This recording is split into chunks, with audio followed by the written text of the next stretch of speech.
हम संसार को पाने की इच्छा करें तो इच्छा मात्र से संसार की चीजें हमें मिल नहीं जाती है। उसके लिए हमारा प्रारब्ध, हमारा पुरुषार्थ और सरकार की ईमानदारी चाहिए। जयराम जी की। अगर हम खूब पुरुषार्थ करते और फैक्ट्री चलाते और सरकार बेईमान होकर हमारा गला दबोचे कि 2 करोड़ छोड़ के जाओ, 50,000 रख के जाओ 2 नंबर में, तो हमारे को फैक्ट्री का वो आनंद नहीं मिलेगा। जयराम जी, उद्योग हमारा विकसित नहीं होगा, हमारा प्रदेश उतना विकसित नहीं होगा। तो सरकार की ईमानदारी, हमारा पुरुषार्थ और हमारी इच्छा, ये 3 होगा, तब हमारा उद्योग हमें फलित मिलेगा। जयराम जी बोलना पड़ेगा।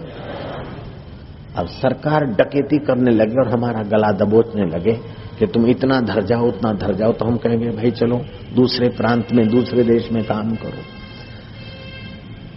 तो जब आप चाहते हैं ईश्वर को पाना तो उसमें ये झंझट नहीं है, लेकिन जगत की चीजों को पाना है तो उसमें प्रारब्ध भी चाहिए, सरकार भी ईमानदार चाहिए।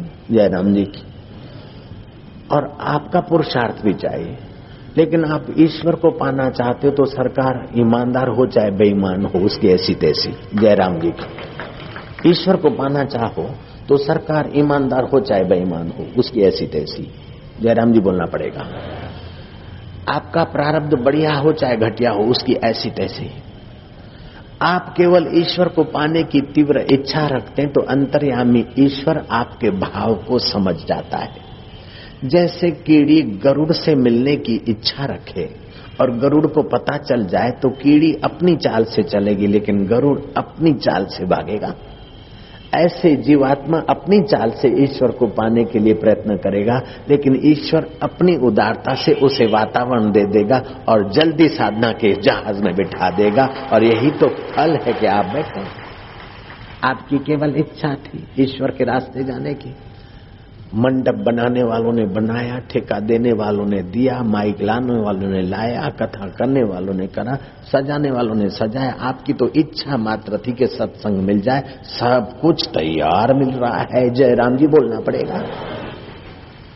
आपको सत्संग की इच्छा मात्र से सब तैयार मिल रहा है, लेकिन शादी की इच्छा मात्र से सब तैयार नहीं मिलेगा भांजे। सब तैयार करना पड़ेगा और बारातियों को नाक रगड़ना पड़ेगा, उसमें कोई राजी कोई नाराज, और शादी के बाद भी लांछन सहने के लिए तैयार रहना पड़ेगा। और फिर भी कोई खटपट, कभी कुछ, कभी साला बीमार, कभी साले का साला बीमार, वहां भी सलामी मारने जाना पड़ेगा। जयराम जी की। यहाँ तो ईश्वर प्राप्ति की इच्छा मात्र से बस सब तैयार मिला बैठे और ईश्वर का भाव उभर रहा है। तो संसार की प्राप्ति की इच्छा मात्र से संसार नहीं मिल जाता है, उसके लिए पुरुषार्थ करना पड़ता है, प्रारब्ध का सहयोग चाहिए और तथाकथित सत्ता का भी साथ सद्भाव चाहिए। ईश्वर पाने की इच्छा मात्र से हृदय में पवित्र भाव आने लगते हैं और संसार का भोग पाने मात्र से हृदय में खटपट चालू हो जाती है। अब जयराम जी बोलना पड़ेगा। ईश्वर को पाने के लिए तुम चलते हो और जब ईश्वर मिलता है तो पूरे का पूरा मिलता है ब्रह्म। लेकिन संसार आज तक किसी को पूरा नहीं मिला। पूरा संसार एक आदमी को नहीं मिला। संसार का छोटा सा टुकड़ा भारत, वो भी एक आदमी को नहीं मिला। उसमें भी 540 लोग हैं और उसमें भी कई पार्टियां, उसमें भी कई। पूछ के देखो देवेगौड़ा से, जयराम जी की। पूछ के देखो नरसिंह राव से, पूरा भारत मिला था क्या आपको? नहीं। संसार मिलेगा तो कुछ अंश में ही मिलेगा और कब छीना झपटियों और छूट जाए कोई पता नहीं। और परमात्मा मिलेगा तो पूरा मिलेगा और उसको छीनने वाला किसी का बाप की भी ताकत नहीं। ईश्वर मिलेगा तो पूरा मिलेगा और छूटेगा नहीं, और संसार मिलेगा तो थोड़ा सा मिलेगा और जरूर छूटेगा। मरते समय अगर ईश्वर की याद आ गई तो भी सदगति है, और मरते समय जब संसार की याद आ गई तो फिर भटकते रहो। मरते समय संसार का सुमरण हुआ तो जीवात्मा भटकता रहेगा, मरते समय अगर परमात्मा का चिंतन हुआ तो जीवात्मा मुक्त हो जाएगा। तो उस परमात्मा को पाने के लिए थोड़ी सी इच्छा हो कि हमें ईश्वर को पाना है। कंगाल अगर सम्राट को पाना चाहता है, सम्राट से मिलना चाहता है, मित्रता कर दे, तो कंगाल के यहां अगर सम्राट आता है तो कंगाल अपनी झुग्गी झोपड़ी के अनुसार उसका सत्कार करेगा। लेकिन सम्राट अगर कंगाल को अपना लेता है तो सम्राट अपनी हैसियत के अनुसार कंगाल को दे डालेगा। ऐसे जीवात्मा बेचारा कंगाल है। हे सिगरेट तू सुख दे, हे पान मसाला तू सुख दे, हे ताकत दीनाधीन तू सुख दे, हे सेक्सुअल इंद्रियां तुम सुख दो, हे परफ्यूम तू सुख दे। ये जीव बेचारा कंगाल है। वो बहुत तो ईश्वर को पूजा में क्या देगा, थोड़ा नैवेद्य देगा, ये देगा वो देगा, वो दे के फिर उठाएगा, प्रसाद समझ के पाएगा। लेकिन जब ईश्वर उसके बदले में कुछ देगा तो ईश्वर तो अपना आप दे देता है, जीव को ब्रह्म बना लेता है, एकम एवं अद्वितीय कर देता है। भगवान को पाने की इच्छा मात्र से उसमें कर्म की अपेक्षा नहीं है, सरकार की कृपा की अपेक्षा नहीं है। भगवान प्राप्ति के लिए पूरी सरकार विरुद्ध थी प्रहलाद के, फिर भी सरकार बाल बांका नहीं कर सकी प्रहलाद का, अपितु प्रहलाद को विघ्न डालने का पाप उस सरकार को भोगना पड़ा और वो बर्बाद हो गया। उसका बाप दुनिया जानती है, हिरण्यकश्यप। लेकिन फैक्ट्री में सरकार विघ्न डालना चाहे तो इनकम टैक्स पार्टी आ जाए, कोई पार्टी आ जाए, तुरंत तुम्हारी फैक्ट्री पे धड़ाका, चाहे कितने भी तुम्हारी बही खाता टनाटन रखो, फिर भी कुछ न कुछ जमा ही लेंगे। मीरा के खिलाफ विक्रम राणा की सरकार विरुद्ध पड़ी, मीरा का बाल बांका नहीं हुआ, विक्रम को सिर झुकाकर अपना भाग्य बदलना पड़ा। ईश्वर की प्राप्ति से आदमी निर्भय होता है और संसार की प्राप्ति से भय होता है कि कहीं चला न जाए। ईश्वर प्राप्त होता है तो कभी छूटता नहीं और संसार प्राप्त होता है तो सदा रहता नहीं।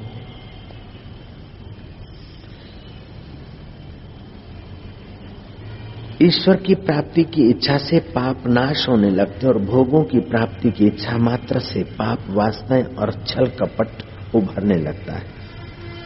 ईश्वर की प्राप्ति में शांति है, आनंद है, माधुर्य है, उदारता है, समता है।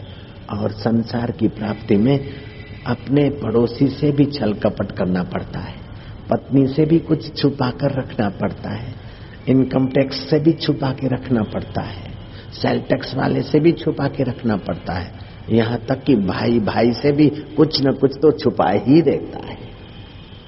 संसार की प्राप्ति हो जाए तभी भी बेईमानी चालू रहती है, लेकिन ईश्वर की प्राप्ति हो जाए तो सारी बेईमानियां अलविदा हो जाती है, खुले हाथ बांटा जाता है।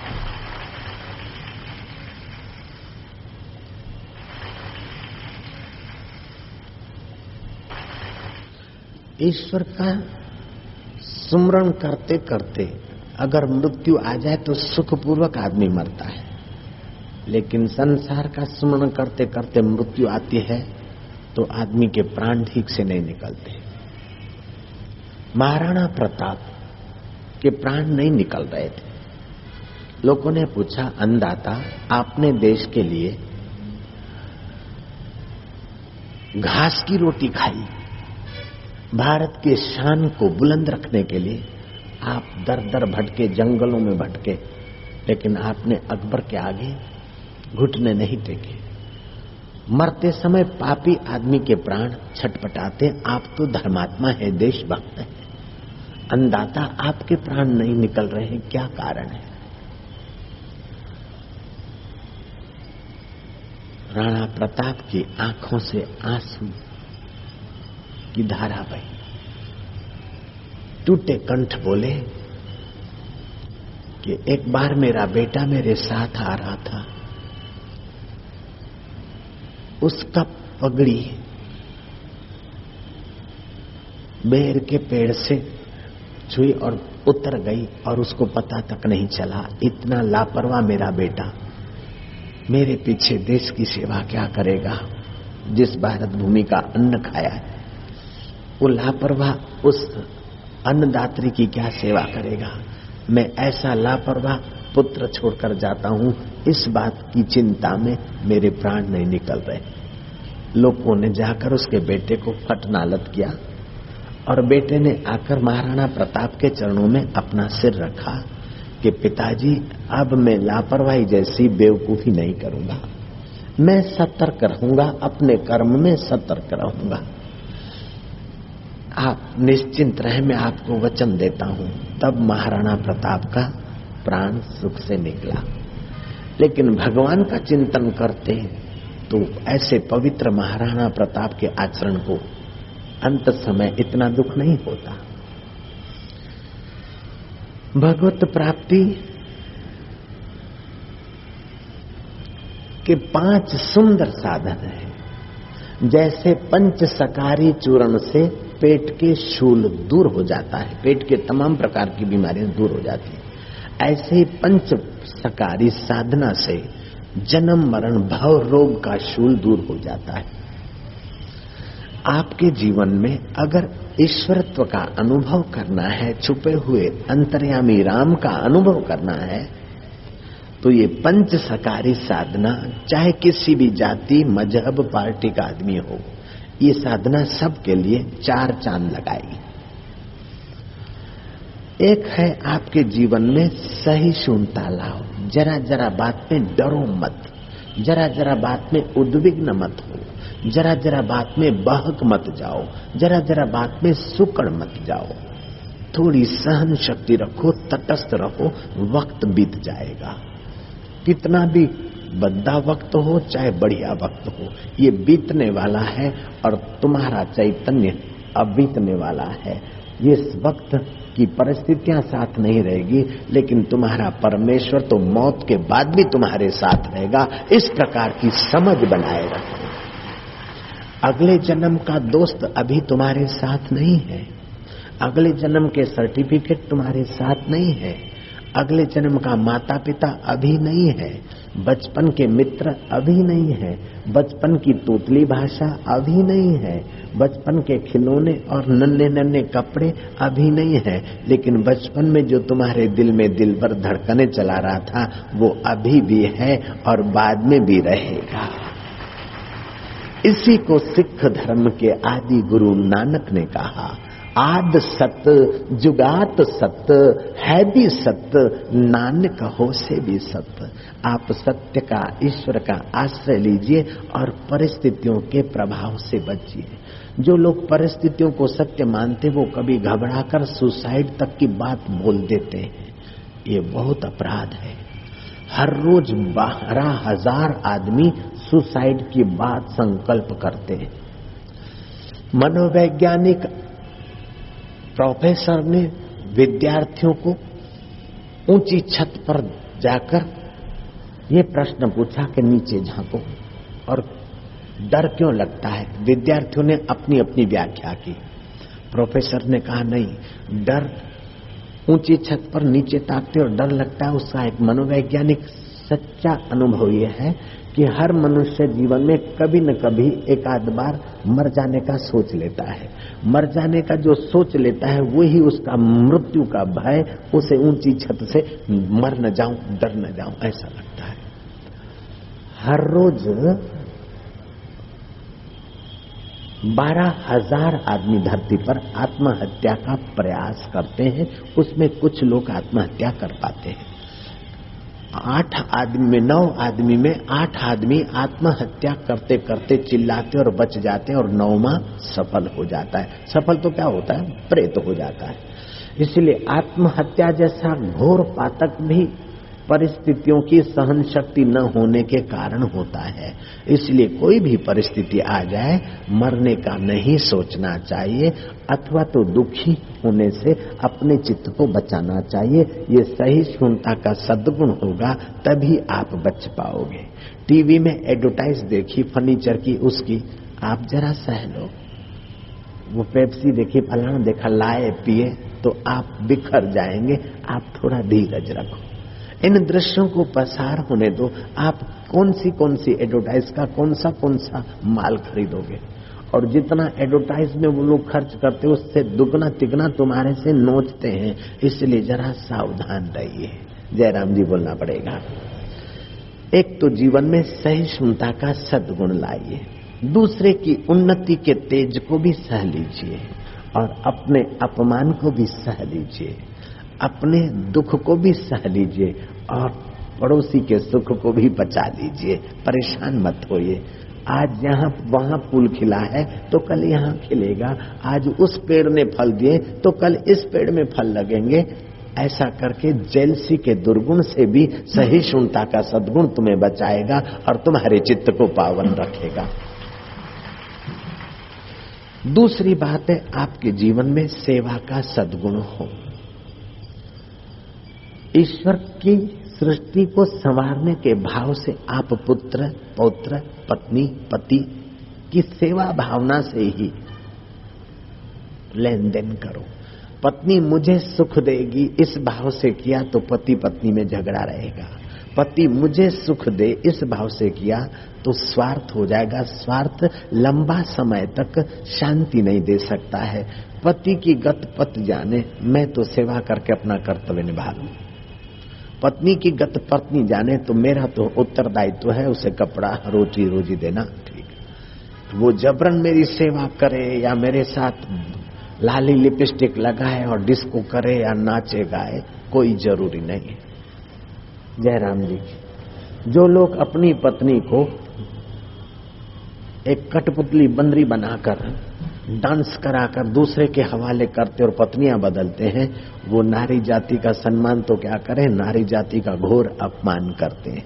उसको भोग्या पुतली बनाते हैं। भारत की नारी भोग्या पुतली नहीं है, वो तो भगवान की सपुत्री है, नारी नारायणी। सेवा भाव जीवन में हो। तीसरा सकार है कि सम्मान दान।